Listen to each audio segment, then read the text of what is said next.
This is a little worksheet I've done for a Google AdWords content campaign that I'm just starting.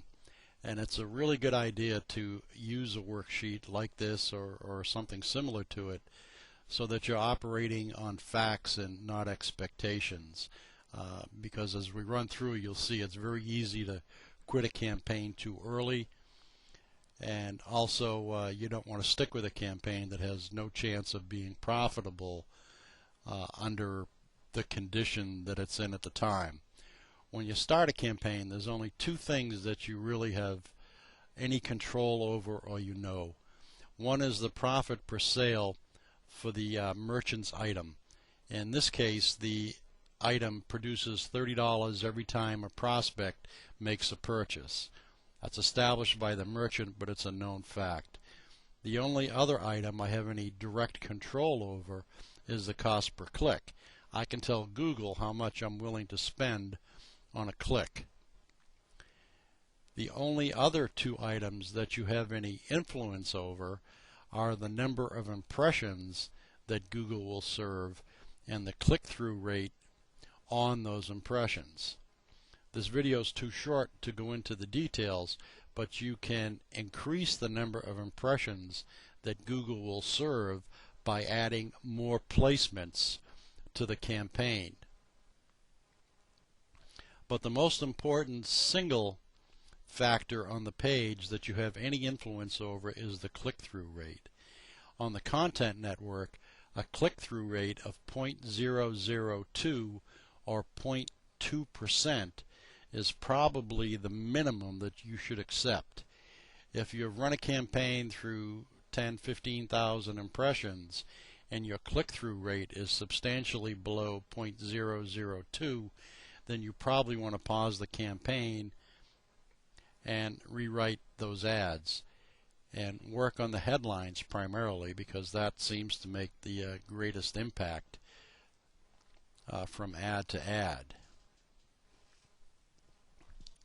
But let's just look at what we have on the worksheet and go through it. The top row is related to AdWords and the bottom row is related to the product. But let's just look at the present assumptions. For every 50,000 impressions with a click-through rate of 0.002, I'm going to produce 100 prospects.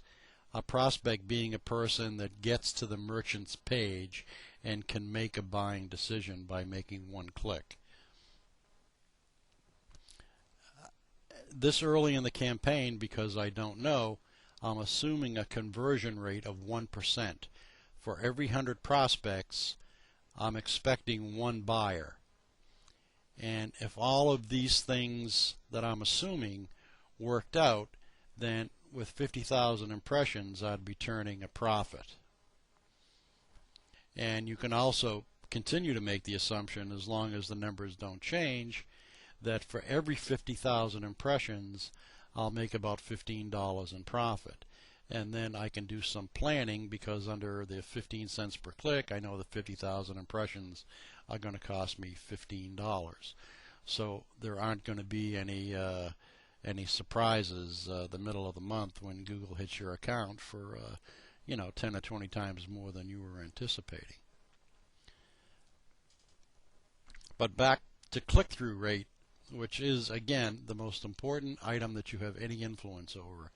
And just a real quick example will show you what can happen. If we increase the click-through rate to 0.003, we'd increase the net profit from the same number of impressions, but something else happens too. You can reduce the number of impressions that you need to turn a profit. So now, with a 0.003 click-through rate, with every 35,000 impressions, we'll make about the same amount of money. So that's huge. That's 15,000 fewer impressions.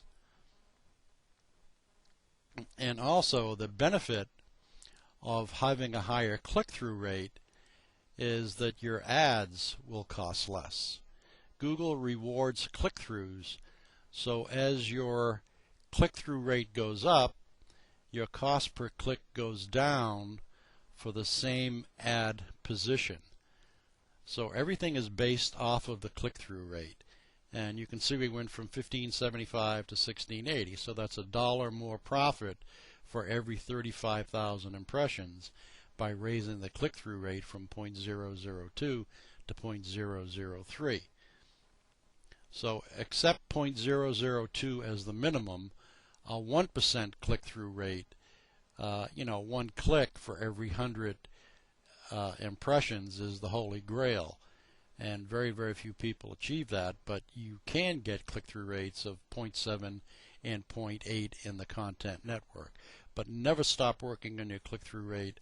Always be split testing, primarily headlines for your ads, and do everything you can to get the click-through rate as high as you can.